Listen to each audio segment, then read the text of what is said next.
So a lot of people in Michigan are talking about education. More and more students are leaving public education in Michigan.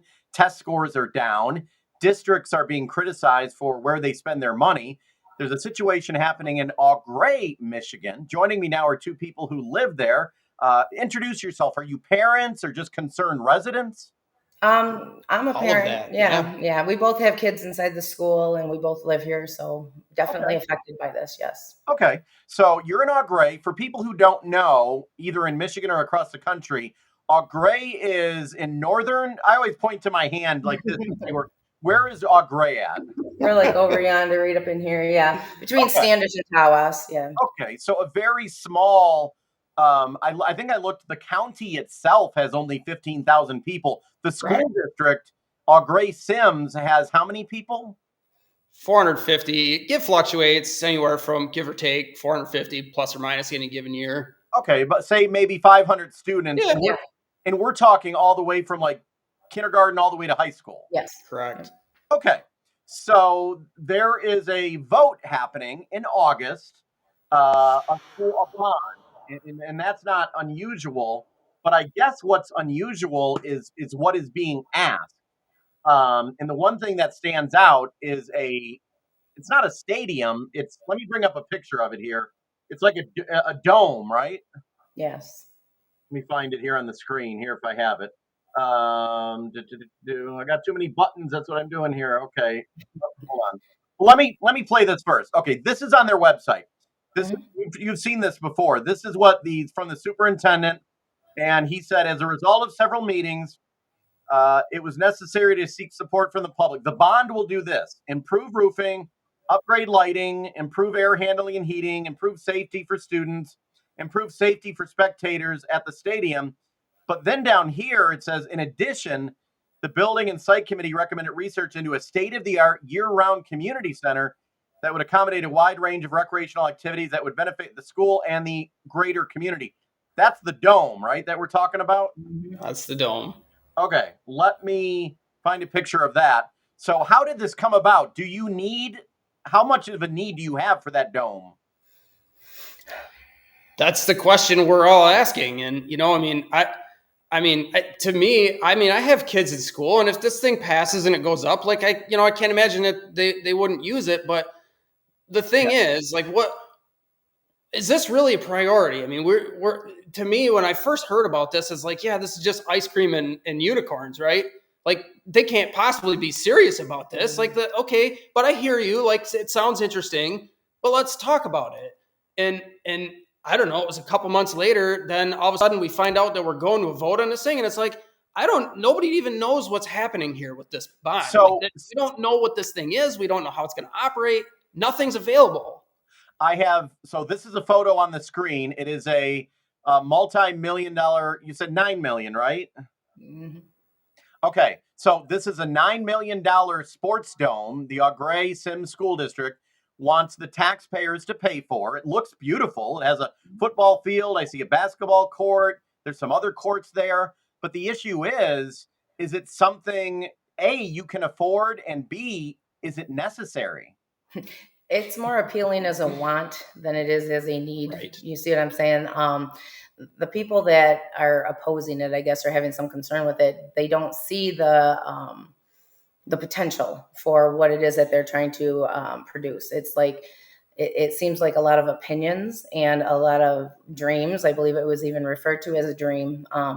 And some may be okay with that, but there are other people that want more information and they're not satisfied yet with what they have gotten. Yeah, and I mean, like I said, if the world was perfect, it would be nice to every school district to have something like that. Why not? But that's not the world we live in. And in Michigan, I know Michigan used to be higher. Now we're 44th in the nation when it comes to education. I don't know. I have not looked how your school district is doing, but I'm sure there's always room for improvement. Mhm.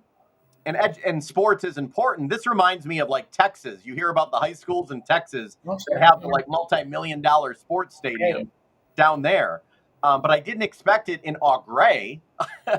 Nobody did really. I mean, I shouldn't say nobody, but a big Yeah. portion of people didn't. And yeah, There's a lot of different things that people feel that the money could go towards. We got an amazing band system. I mean, the community has come up with some great ideas, and education certainly is on the forefront of that. But it's a very sensitive subject when you bring it up to the community, and definitely the school. I mean, it's a very defensive topic to get onto. But Gotcha. I want to play a video from the superintendent, part of it explaining the dome. So I want to be fair to him and put it out there because there's people who support this. Let me see. Let me make sure this audio works here. Hard court area, complete with pickleball courts, field turf playing, field house, community use. By this point, here we go. So what is the dream? You're probably wondering that by this point in the video.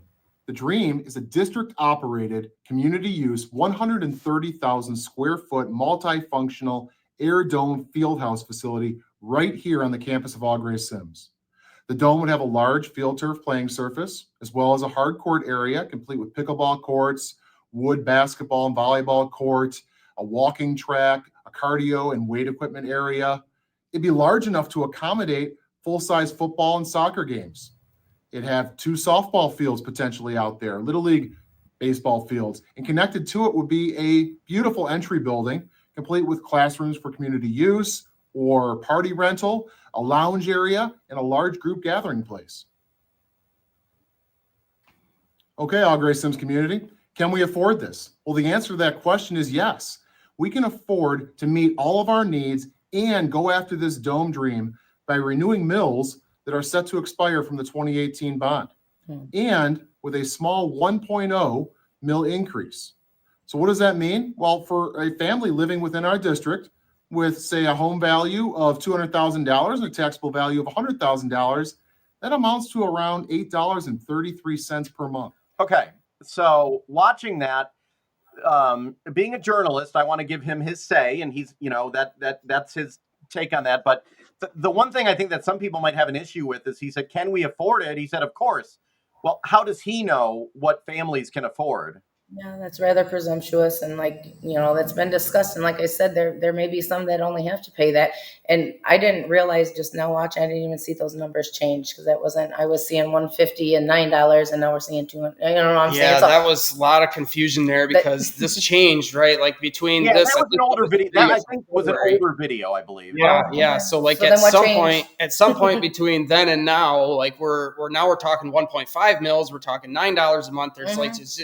Again, so, and I'll say when myself, I could afford $9 a month, but if that's for an average price home, but you're saying that's not what everyone would be paying because people have they have properties or farms that have maybe been handed down. 60%. It's greater than 60% of the tax base here in this community doesn't get a say or a vote on this. And so like that was kind of one of my issues in the beginning. Like I get that, you buy a house somewhere else, you subscribe to those things. You understand that that's part of the deal when you buy property somewhere else. But like, wouldn't it be fair that if 60% plus of this is being paid for by people wouldn't it be fair to just ask put a form out? What do you guys think we need as a community center? If we're going to do this, what do you think we need? Wow. And when you bring up about the farmers and stuff, people, $8 looks nice, but we've heard uprate of $500 for some of these farmers. You know what I mean? That mean, okay, they're farmers. I want to interrupt, but is that because? And I'm learning about how all this works. Is it because if you have a huge farm, the value, it's a big value, so then you're going to be paying a lot more per month. And I know how farmers, they're not making millions; they're scraping by a lot of them. I mean, we got a great community of farmers here, and I mean, it's just nobody wants to see that. They don't want to see that. I wouldn't assume. I don't know. Nobody does, but. I just found, so they have on their website, this might be a new video. It's like a minute video. You may have seen it, a new one, YouTube video. I just found this, and I want to play it, to be fair, because, I mean, they want the school board, I'm assuming the school board's they're on board with this. Yeah. For the most part, For the most part. There was some opposition there too, but yeah. Okay, and that's good. What did you say about some people can't have a vote? Is it not so? Is it people who are within the school district can vote? if you're a registered voter here within the school district here, which for us, it's one city and 6 townships that are involved in that. If you're a registered voter inside that school district, which for those I just referenced, then you have a vote, you can go to the polls and you count. Let's play this real quick. I'm just seeing it now. Big things are happening at Au Gres Sims. Hi, I'm Chris Ming, Superintendent of this destination district. In 2018, our community came together to invest in our schools, an effort that resulted in a beautifully renovated campus. But we had to put some things on hold due to rising costs. Now, today, we have an exciting opportunity to meet our critical needs and go after a bold new dream. This August, we're proposing a bond to update essential areas like heating, ventilation, a new roof, and improved athletic facilities. Okay, let me pause it right there. Is there any issue with the money going to those Nope. maintenance things? I don't think there's a single person in this community that wouldn't go in there and blindly vote yes for any of that stuff. Yeah. Okay. And see, well, I'm just saying this bond, both of those are proposed all in one. So if you vote no to the dome, you are going to lose the funds for the voted no for it repairs, all. right? It's Yeah. all together. Yes, that's Yeah. what the majority of the problem is. I mean, there's polls out there that show that people specifically are voting this down because of the dome. You know, Okay, not because of the repairs, because of the dome. So Let me keep playing him real quick. Hold on. All for the safety and success of our students. But that's not all. Thanks to several years of savings and positive financial factors, we can also build a 130,000 square foot community use air dome. Well, I'd like to ask him, what does he mean by financial backers? Taxpayers are going to be paying for this, right? well, and There's no private companies giving money, is there? that we don't know of. No. Not that we know of. Okay. All right, let me keep playing. Offering year-round access to sports, fitness, and community events. With the average home in our county valued at approximately $150,000, this bond project would amount to a cost of about $9 per month or $108 annually for the typical homeowner. It's an investment in the heart of our community, our students, our families, and our future. Please remember to vote August 5th. Okay, so now it's gone up to $9. My dad always told me when numbers start changing, like when you're going to buy a car, and if the car salesman starts changing numbers, we walk out. So, like I said, and I don't want to be negative, this would be a great thing in every district across the state, but there's a lot of people, you got to think about a lot of stuff, right? I mean, it's not just magic. It just doesn't happen. Mm-hmm. Yeah. Yeah. And like I said, people want to see the numbers, I mean, I'm assuming they don't have contracts and stuff like that, but we want to see something. We want to see expert opinion. We don't want to hear somebody's opinion from somebody that's heard what somebody said third story. You know what I'm saying? Like, and that's a big thing. And I think you brought that up, and he can explain that. But when somebody, they say, come talk to us, call us, come sit here with us. Okay, so one-on-one, we go sit there, we hear what you say, and we go back and we tell the community. You know how many people are going to sit there and say, wow, I mean, put it in paper, let us see it. Yeah. So, let it come from the horse's mouth. We don't want to have third person conversations. So to be fair about all this, right? Like there is some information starting to come out now about this, but when this was first released back at the end of April, we're like, we're putting something up here with huge operating costs, and nobody understands how this is going to be open to the public. There's so many questions, and like it was sort of like this thing, like, well, if you want to know answers, you come to a school board meeting, or you can have a one-on-one with the superintendent. And we're like, okay, so if I go to have a one-on-one with the superintendent, and then Tommy told Billy that Billy said that the superintendent told so-and-so, next thing you know, we got a second grade game of telephone going on here. Like, this is like, if we want information, like, look, this needs to be packaged up and bundled and delivered to the public in a way that makes sense for them so that we can decide what we want to do. And like, that just was really difficult to get to that.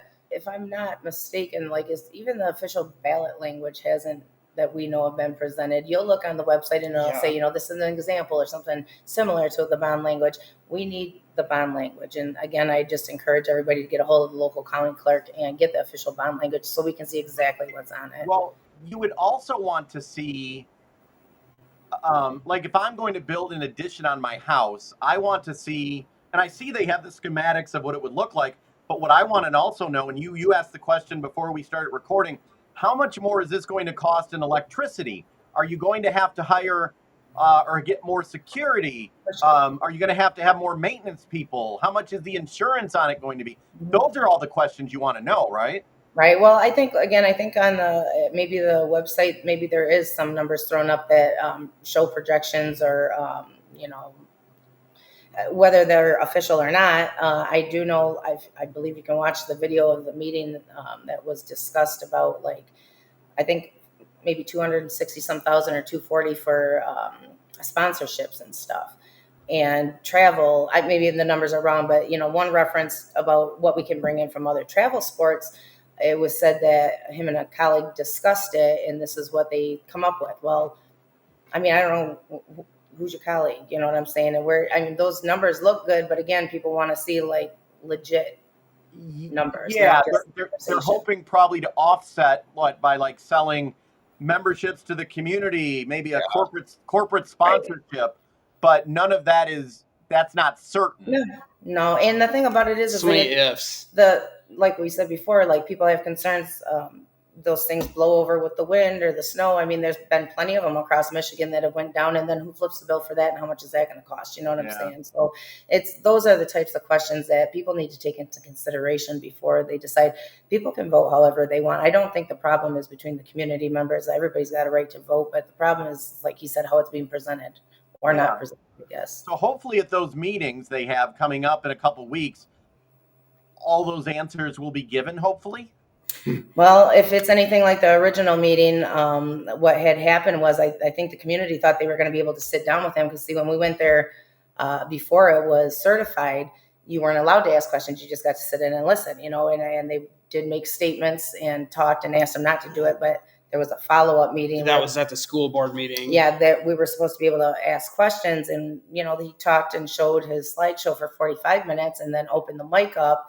And after a few, heated questions and some going back and forth, the mic was shut off and he was done, so that wasn't what the community expected. So who knows going forward. And just to be clear about that, this 15 minutes of time that we're talking about, other than if you're willing to go in and do a one-on-one with the superintendent, that's the only information that we were able to get or interaction other than what's already listed on the website. You can go there and get that. And it's this one-way communication, but that 15 minutes so far has really been the only time that we've had to ask questions and to, after we've seen some legitimate information about this, digest it and ask questions and get answers. And is that enough? I remember at the meeting, and people can go back and watch the video, that somebody had asked about property that was purchased for this, because there was additional property that had to be purchased. And it was just, they had asked how much the property cost, and he, explained it. I think it was 10,000 around there. But when they were kind of asking about how come we weren't told or known, why didn't we know that you were purchasing property? Wait, hold on. Did they already purchase property? Yes, back in December, they paid $10,000 for a chunk of property behind the Northland Credit Union there to erect. I know they probably legally can, but why would you purchase property for something it may not happen? Well, the answer was because we didn't want to get you guys all excited and then have it not go through. And not be able to have, can we even do something like this? We don't have the property right now, so we had to buy the property first so that we know that we can do this, which, yes. To me, this is all conceptual. Is the property available? Okay, have a conversation with the credit union. Yep, it's available. We'd be willing to sell it to you for something like that. Great. We don't have to buy it. Not saying it was a bad investment, because I think $10,000 for a piece of property, great. I don't question that. Yeah, right? It's a good deal. Yeah. But that's not the reason why we couldn't give information out, right? We could have had contingencies. This is all contingent on that this property's going to get sold. It kind of contradicts the whole transparency thing, right? Either you are being transparent right from the get-go, or you're hey, we can't tell you this because we don't want to, get your hopes up, and we did it, and now we're telling you. So and one of my clients had asked me, well, what are they going to do with the property if this doesn't go through?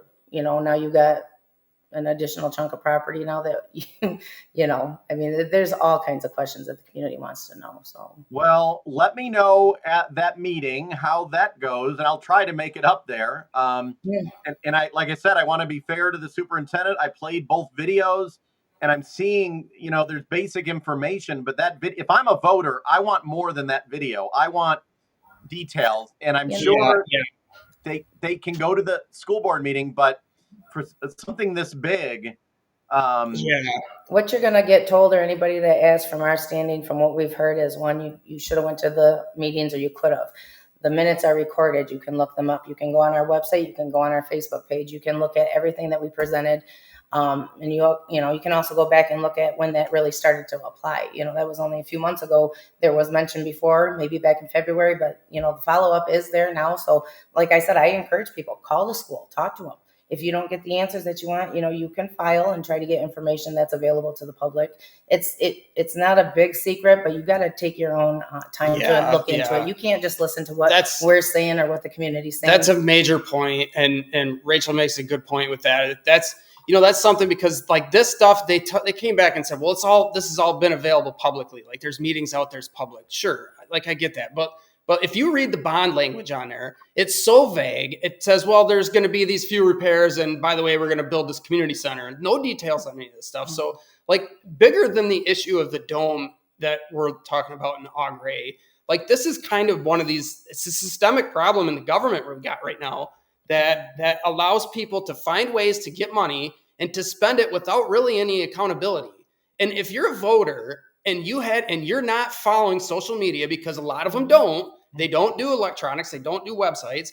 If you walked in and said, I know there's a vote going on August 5th because I see some people out there with yard picks and whatever, and you read that ballot language, you would have no idea what you're voting for. And like, that's dangerous. So like, you do need to pay attention. It's very important to pay attention for, even like, I'm talking to anybody that's outside of the district of Au Gres. Yeah. It's very important to pay attention to these local issues. Your local politics can be so important because something like this can get stuck right into your nose, which you don't even know. And they take advantage of the low voter turnout, and 70 people show up and speak for everybody. Yeah. Well, as we saw in Midland and across the state, a lot of these in the last election went down. People were not having it. And I think people want to focus on education, because the schools, there's some great teachers and some great schools, but there's still a lot of work that needs to be done with actual education. Yeah, they need support. You know what I'm saying? I don't know. I would like to get teachers' opinions about what they would do if they had access to that type of money. What could be done to help them in the classroom and with the students? I mean, that's a whole nother discussion, I guess. Yeah, and don't take this the wrong way in any way. Like, we're not here to say that our school system is doing wrong things. We love our school system. Mm-hmm. We're so supportive of our school system. We think they're wonderful. We have wonderful teachers. We got, and I don't necessarily agree with what the administration is doing as far as this bond goes, but we do have a good school administration. They're pretty good, and we're very thankful for all that. But like, just the way that this bond situation has been handled has just been. If it was for the school, everybody before it, right? Before, yeah. So maybe just kind of sit back and think, okay, just take a deep look on it. So now basically it's up to the voters, right? It's going to be up to the voters. Yep. Yeah, absolutely. And like I said, people have the right. I understand what they want and what they see could happen. But again, like I said, this is a very serious thing to take. It's 20 years. I mean, it's going to be passed on to our kids. It's going to be, so it's not just a one and done. And like I said, this is just the top of it. When you start to think about the possibilities of what could happen if it gets damaged, needs to be removed, upkeep, maintenance, all these things combined, that's where the community has issues. So. Well, I will let you go. Keep me updated after the June, and I'll try to make it up there. But I just want people to, any school district across the state, just dig into their issues and find out what you're voting for. That's what it's about too. Just learn as much as you can about what's happening in your community. Well, 100%. Yeah, and we do want to thank you personally for taking the time to talk with us, because there has been other outlets that we reached out to that didn't necessarily follow up. So, we're just hoping that this will help give us a little bit more of an a way, an advantage to let people know what's going on. Because we got our work cut out for us. We have got to get out there and talk to the community, talk to the people. Either way, you need to let them know what's going on. And like we said, we just now found out that these are going to be at the township locations. They won't be at the school. So it was mentioned that it was going to be there, but it's official now that it will be at the townships from the county clerk. So That's something we got to get out and let people know. I appreciate you being here. Please keep me updated. Oh, we will. Definitely.